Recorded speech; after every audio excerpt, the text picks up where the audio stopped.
Darren, back to it. Talk us through what the initial few days have been like from your perspective.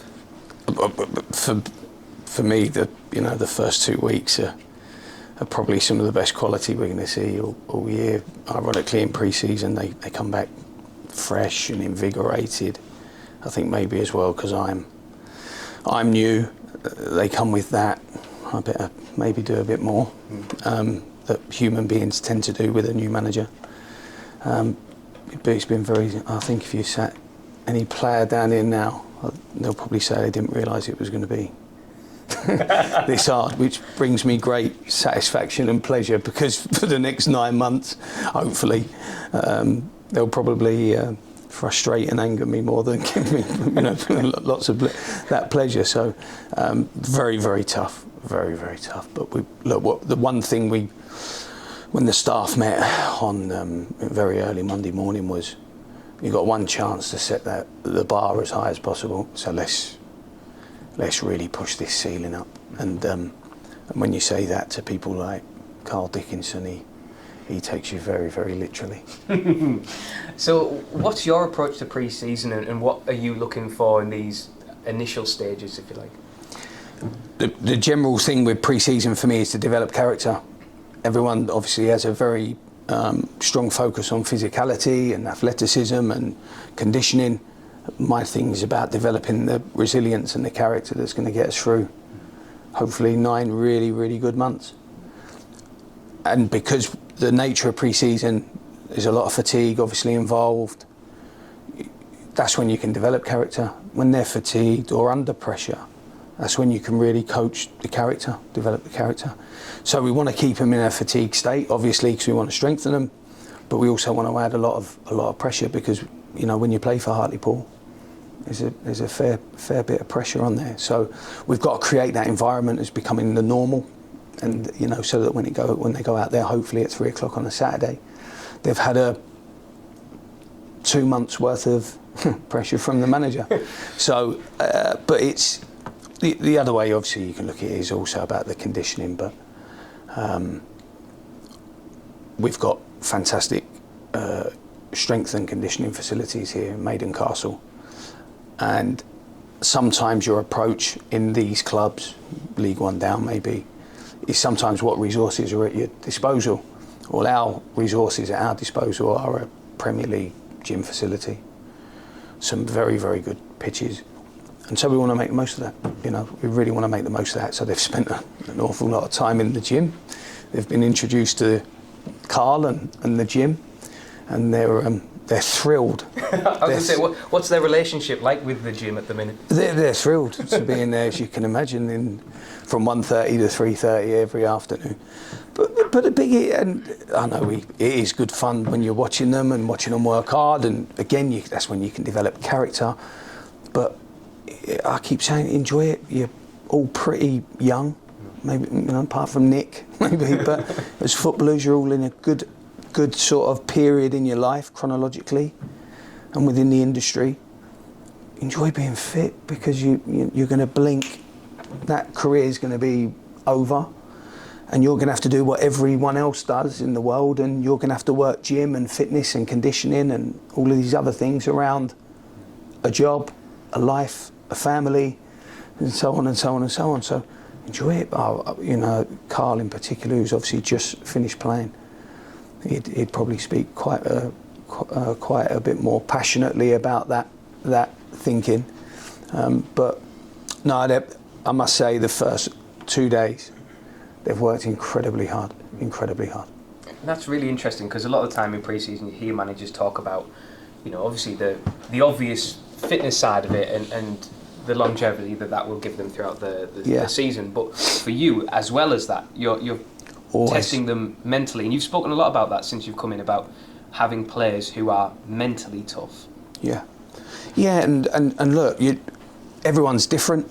I'm never ever going to sit internally or externally and talk about what happened before. That's one, it's disrespectful, and I think it shows a bit of a lack of class. But we're going to put demands on them to try and train their character. It's a huge part of being a Hartlepool player. I think it's a huge part of being a player in the North East. Going back to Glenn Roeder always used to say to me, winning in the Northeast is the best feeling in the world, but losing is the same the other way. So, I think that we've all got to be prepared for that, and I'm training my brain and my mentality for it, and I think it's important we train the players' mentality for it. When do you need that character? When do you need resilience? When things aren't going great, or there's a pressure to perform, there's an expectation to win, and when you're tired, because when you're tired, when that goes to, especially now with the 9-10 minutes of added time, they've got to look at that number and go, we're good, we're well all right, we've been well prepared here. So, and a big belief, the human body is an incredible vehicle, but you've just got to keep telling it and telling it and telling it, I can do. So it's a lot of that at the moment. There's a lot of there's a lot of technical work, and we started today some principles of play, which I think will hopefully suit the individuals that we've got or brought in, and then we'll balance that with Carl Dickinson in the gym. So on to the incomings then, because you got 4 in through the door so far. How do you assess the signings that you've managed to land at this point? Oh, they've been excellent. I mean, they've been really, really excellent additions. Even on paper value, they're excellent additions. I think the biggest thing is, when you address your supporter base and you address the people of Hartlepool, I'm always thinking about, can I produce what I'm saying? Can I live what the words that I'm using? And it was a big thing for me to try and recruit from the region, because I don't want to be the Londoner that comes up and brings 10 Londoners, and things like that. This is Hartlepool, and I want it to feel like Hartlepool. I don't want to force it. I want it to feel organic and natural, like a North East football team. So I think that in itself on paper is a really, really good start. And then you take the people that are involved in that, Jack Hunter and Adam Campbell, Sharon and Sharman. They're terrific lads, really good lads. They're all in different places in their life. They're all in different places psychologically. But I had a brilliant feel for all of them, all of them. Adam probably being the most materialistic one, because obviously his achievements last year in a division higher, and he's turned down the right to play in League One, to play for Hartlepool. So I think that stands out. But really good lads, and desperate for the opportunity to play at this club over their previous teams that they've played for. And you've managed to do something which I suppose not a lot of previous managers have, and this is no slight on them, but Hartlepool United fans listening to this will know that it's a well-worn path, and it's a well-used phrase that it's really difficult to get players to come to Hartlepool and to come to the North East. You've managed to almost flip that and make it, in a way, your superpower, if you like, in terms of recruiting those players. Yeah. So that was a very clear strategy from you and the recruitment team, that this is how we go about this, and these are the types of players that we can get because of our area, not in spite of our area. No, absolutely, and Joe Monks has to take huge credit with that as well. I'm not someone who hogs compliments. I don't take them particularly well anyway, but he deserves huge credit. But sometimes it's timing and opportunity, a bit of fortune, and we've been fortunate enough that Hunter, Charman, Campbell were all desperate to come to the back to the region. They were all desperate to play in where they grew up. I didn't realise the ties between them as well. A lot of them have had, Charman, Hunter, Campbell, have all had experience at previous clubs, whether it be Gateshead or Darlington, Newcastle Academy. So there was already a strength in their bond anyway. And we've been, if I'm being honest, we've been surprised by how many, I've been surprised by how many players from the North East want to come back to the North East and play for Hartlepool. And that just shows you that we haven't just taken anyone from the North East, we've taken the ones that we really want. So that it's got to fit. At the moment, it's going, I think, really, really well. I'm never one that wants to go. I never want a machine gun approach, a scattergun approach. Joe and I, our work ethic is very similar. And it's always about being ready and prepared. If this happens, can we act now? Can we act quickly? You know, when Campbell came to the fore, can we act quickly? Can we do something quickly to make sure that it's us, not anyone else? So being ready and being prepared is, to me, the key in this recruitment period. If you're unprepared, then you can really waste money if you're unprepared. So preparation's been everything, and it's it's taken over the summer. Joe's ruined every holiday I went on, but it's really important because the next 10 months can be made or broken by this period. And just on Adam Campbell, and I know he will get a lot of the headlines, that move will get a lot of the headlines, because it's certainly seen as a big statement of intent from the club.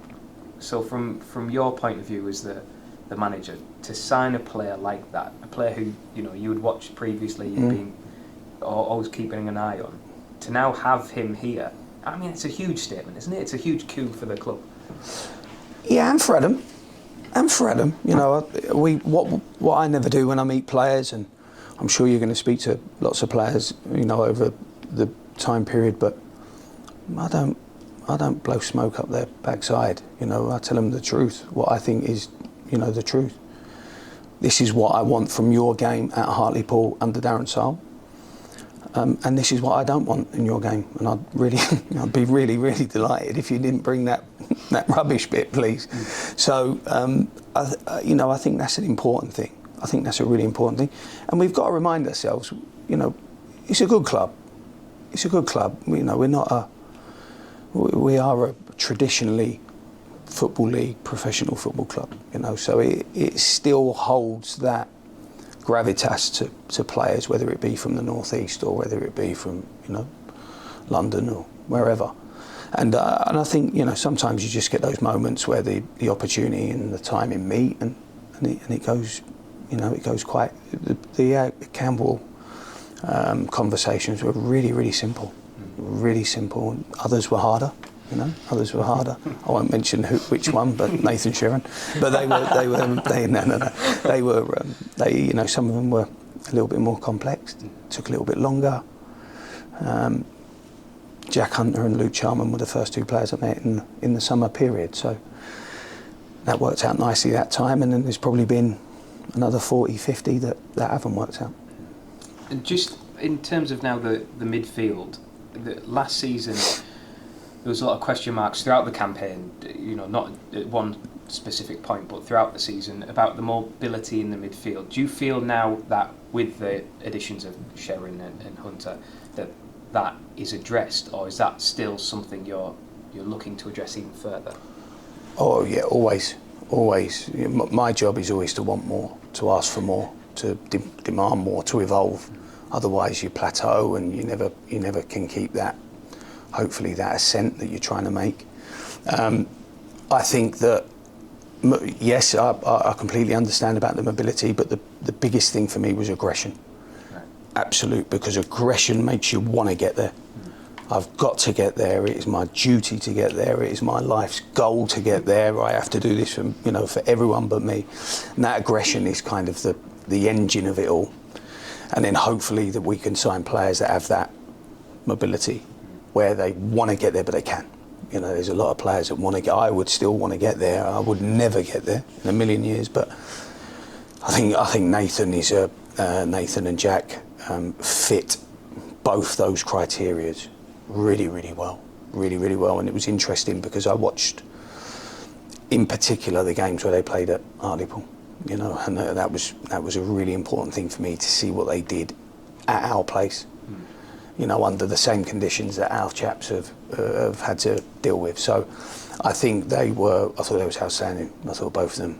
Jack's just so low maintenance and he almost plays as if he wants everyone but him to have the qualities and the compliments that he doesn't have to get, and Nathan the same. And Nathan's got a really interesting journey because he didn't start as a midfield player, and managers put him into midfield, and there's a freedom to Nathan that we want to explore, a real freedom. But again, that comes from the fact that he can cover ground, he can really move. He's got lots and lots of aggression.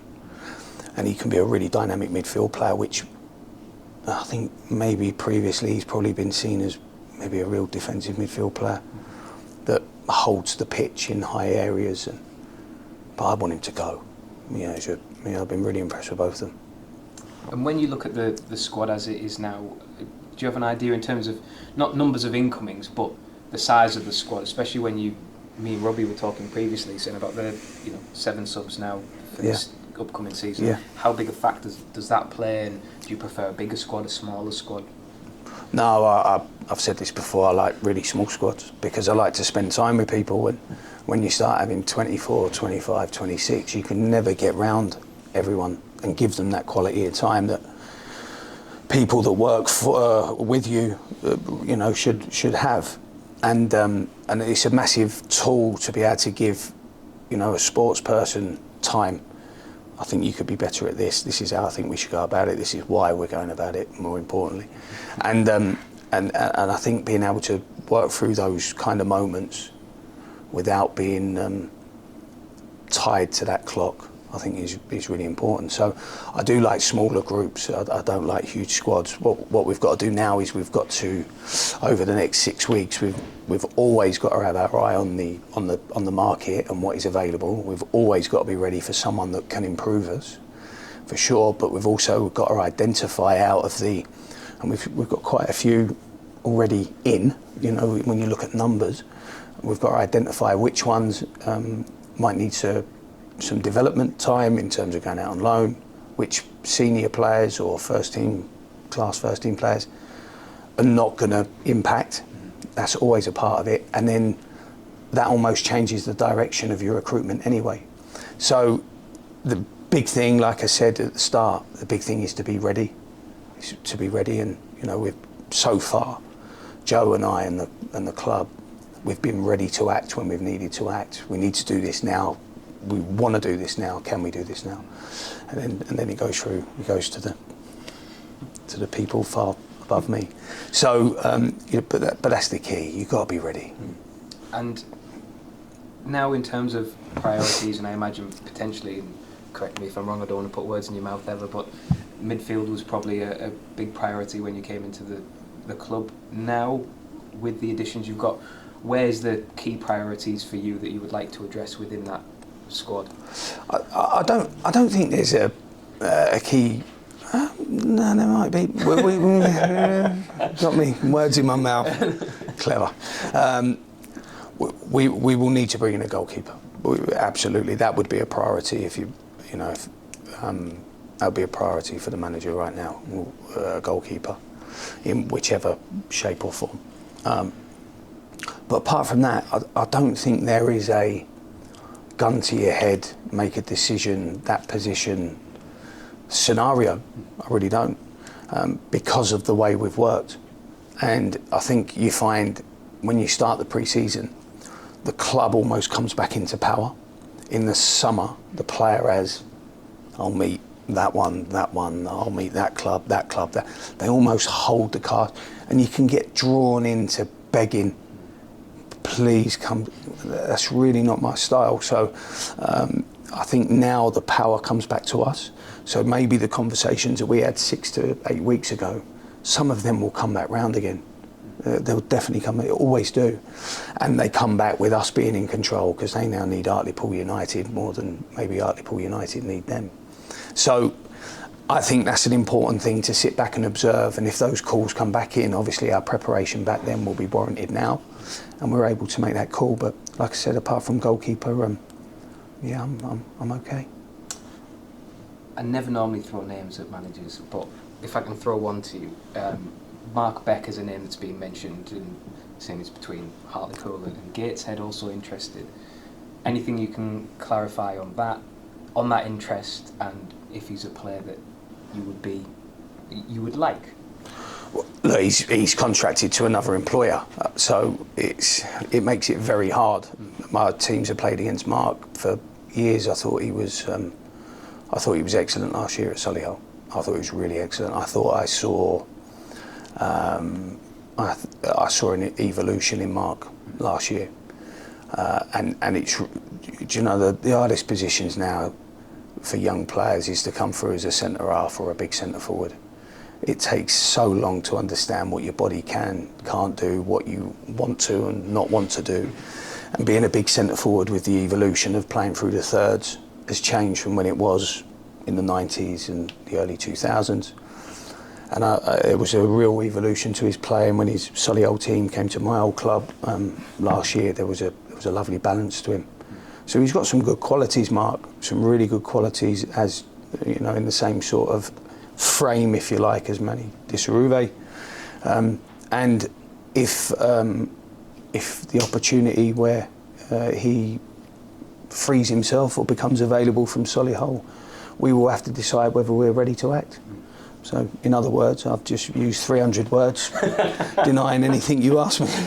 So, but just nothing. There's nothing imminent there. There was reports previously to say that, you know, a medical had been done and it was really close. That's not the case. He works for Solihull. Yeah. He works for Solihull. Unless I don't know something. In my understanding, he's still employed by Solihull. So you can't do a medical anyway, legally. So if the time comes where his services are relinquished at Solihull, sounds like a manager, doesn't he? Relinquished. Then that'll be a decision for us to make. Fair enough. I appreciate your answer. Just last few from me, I promise, because I know I'm hogging all the time. Keeping players is obviously a huge thing this summer. You know, you mentioned Manny Dissaruwe, Joe Gray as well. They are still very much Hartlepool players, part of your plan going forward. Yeah, absolutely. Do you know, this might come across harsh, but I don't think. I think I tend to think players that normally move on are part of winning teams. I think it's a huge thing. They're part of winning teams, not. You know, you look at Crawley. We got Adam from Crawley. 8 of that 11 are now not at Crawley. They've just gone up. So I think there's a tie with that. And every player that I've ever worked with and will ever work with, every coach will always have that desire to play at the highest possible level for them that they're ceiling. And if players really want to do that, they have to be part of winning teams. I don't think anything really. Any potential is ever maximised through teams that haven't been involved in some sort of winning season, whether that looks like playoffs or promotion or winning the league. But I always tend to think, especially from a manager's point of view, I want to recruit winners, and winners, that's something, that's action. You know, that's something they've done, they've won. And I think that plays a huge part. So if they have that ambition, Sharon, Waterfall, whoever, it's far easily and readily available as part of a winning team. So they need their team. They need their team to be as good as them. They need them to be as ambitious as them. They need them to be as determined as them, fit as them, organised as them. And all those things have to come into play. And just finally, we've spoken a lot about your plans, players, incomings, outgoings. How have you settled in? No, it's been very good. Really, really good. It's probably the first time since my first job where I came through a real sort of ladder. I climbed a ladder. I've spent a lot of time with the off the field staff, and they're fabulous people, really lovely people. And the region is a very warm region. There is a lot of warmth and community to the area. I met with them all yesterday at the club and thanked them for the welcome they'd given Carl and I. They've been fabulous, really fabulous with how they've welcomed us, because I'm not sure what other managers would have spent time around there, but I think it's really important again that, not being from the area, that I embed myself in how people think and feel, and the Hartlepool community. So it's been really good.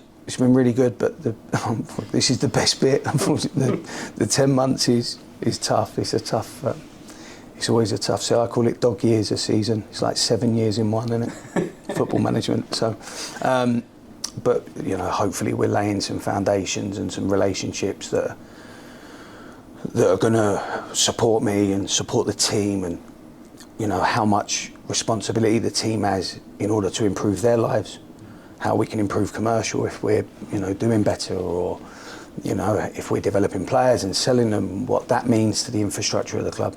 So there's a huge responsibility on the team, on the football team, but their support goes such a long way, because we'll need them, and I said that to them yesterday. We'll need them more than they think.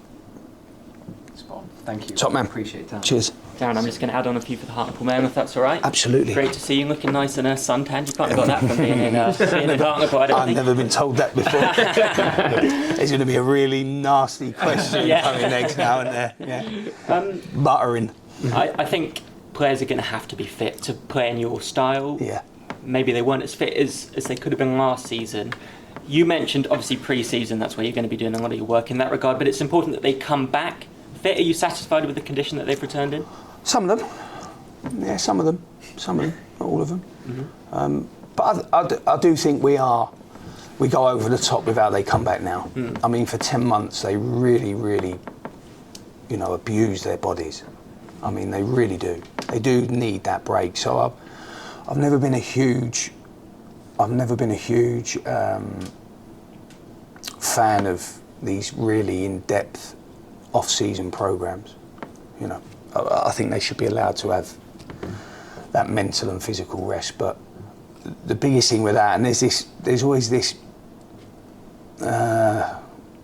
notion with managers about some teams not being fit enough, and they weren't fit enough, and that's the manager's fault.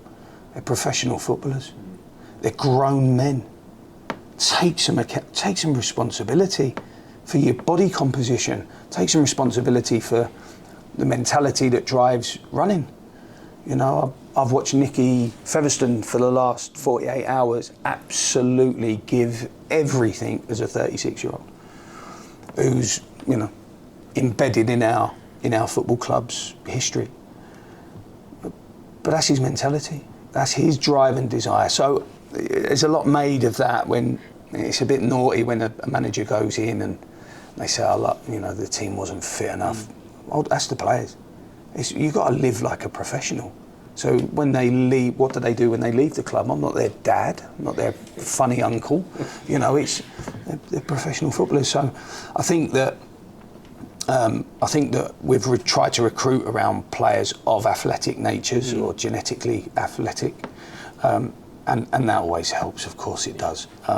But that professionalism and that focus when they are training and away from training, because right now, tomorrow, they are going to hurt. Yeah. They are going to be in some discomfort. So what they do actually on the Wednesday, the day off, is probably far more important than what they've also done on the Monday and the Tuesday, because if they compensate for the work they've done professionally, they'll soon embed that adaptation far quicker. And you're taking a team to FC Hartlepool this Saturday. I understand it's going to be a Hartlepool United 11. Yes. Could you give us an insight into what sort of side it's going to be, and also what you're expecting to get out of the game? Yeah, it'll be heavily trialist and academy based, young player based. There's some young players that have been brought back in for me to assess from last year, which I'm always happy to do because they're young people, and we need to give them a proper week's training with the senior team and then watch them play. And then we've had a process going on through the summer with some trialists and some games, and we're probably at one of the final stages of looking at filtering down some options that are out there. So I think it'll be like that, and with a huge academy present, and Ian McGuckin will lead from the touchline on that, which is great for us because he's very good. Yeah, absolutely. And you look pretty strong in the attacking department, obviously managing, but you've recruited Campbell and Charman, and of course Joe Gray, who had a fantastic season last season. You might have a little bit of a headache when it comes to selection. It's obviously a good headache to have. Have you got an idea of what kind of shape you might play in order to get as many of those players into the side as possible? Well, the recruitment's been around a 4-3-3 or a Right. 4-2-3-1, but the big thing with this stage of the year is principles and standards and values and those things, because no matter what the geographical sort of structure of the system is, it should never change the purpose of play or the principle of play.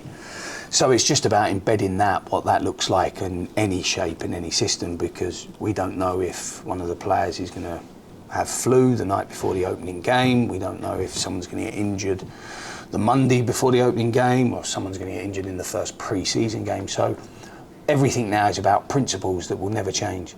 It doesn't matter how we wrap it up and send it down the tunnel. The principles of these teams and the values of these teams are going to remain the same throughout. And I think one of those fundamental principles is going to be an emphasis on pressing and pressing from the front. You've obviously got some players, you've brought in some players, especially Campbell and Charman, that are maybe going to help lead the press. Pools tended to be more back foot last season. Is there a transition to be had? Is that a challenge in a way? It's a transition. It's not. I don't think it's a challenge because I haven't got time to go through a huge developmental process. So they're doing it. Yeah. It's not. There's not a choice. They haven't been given a choice in that. Luke Waterfall was told in our first meeting, you got to defend the halfway line. I'm not fussed if he's 34 and doesn't want to defend the halfway line. He does his job because he's paid to do his job as his line manager directs him, and he's been directing in that way. So that's a really important thing for me. That's something that's never changed in my teams over 20-something years now. So the high press is a big thing. There are times where we won't press, but that will be turnover based, and all our work will be trying to affect the key areas of the pitch. And how many post-match press conferences have you had with managers and they say, well, I thought we played well, but we were really poor in both boxes. Well, you didn't play well then. Yeah. So it's a bit of an oxymoron, that one, but I think it's important that the boxes are defined very, very clearly and very early on and in practice, because if the opposition wants to give me both boxes every game, and I'm more than happy to give them the middle third, they can have that every game, but I want my box and I definitely want their box. They can have the rest. And a lot of supporters were very excited to see Anthony Mancini. What sort of condition is he in? Is he going to be fully fit come August the 10th? And where does he feature in your plans? Where does he feature in my plans? He features like everyone else. This is a meritocracy, and he has to do enough to play. I would say he's got a greater level of competition this year, which isn't Anthony's fault when you think of it, because he came in as a trialist. And the big test for Anthony is that he's got to be available for more than 15 games, because a third of a season he's not going to contribute anywhere near enough. And if his performances, outweigh those of players in the similar position, he plays. If he doesn't play. It's really, really simple. He's come back structurally fit. His injury, he's fit. He's trained the first 2 days. He's trained very well. But so has the other 18. So I think it's important. This isn't the Anthony Mancini show. It doesn't say Anthony Mancini on my badge. It says Hartlepool United round the badge. And it's the most important thing for Hartlepool United, always. Whether that's Adam Campbell, Luke Waterfall, Manny Dissaruve, and how many goals he scored 9 years ago is absolutely irrelevant for me going forward. I think the most important thing is that the team achieves. If the team achieves, the town has a great year. It's sunshine and roses and no criticism to the manager. And just finally, for me, following on from that, you encouraged supporters when we first spoke to be optimistic about the coming season. We've seen in the last couple of National League campaigns, Wrexham, Notts County and Chesterfield have really dominated the league. It does look a bit more open this year. I guess your message would still be similar, to be optimistic, and do you feel that you have a squad that's capable of at least pushing for potentially the playoffs and promotion? I think that would be a definition of a supporter, having optimism around their team and some positivity. I think whether our supporters believe in a successful season, the proof will be in the eating, like it always is.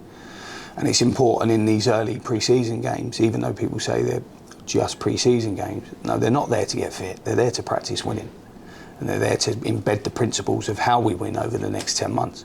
So I think it's important we give them something back. I think it's really important they see very early on the work ethic and determination of the team, because that's what English supporters want. They want to see blocks and shots. You know, in Spain they might want to see nutmegs and tricks. I don't know, but what they want to see is real endeavour. You know, everyone loves a trial. It's a really important aspect. So I think that we have, at the moment, we've got the foundations of a really good squad. A really good squad. We've brought in some good character, some good athleticism, some good technical quality, and we've added to the previous cohort, really, but especially out of possession. I think we've really strengthened out of possession so far, but we've got a long way to go yet. Fantastic. Thanks, Darren. Thanks very much for your time. Thank you.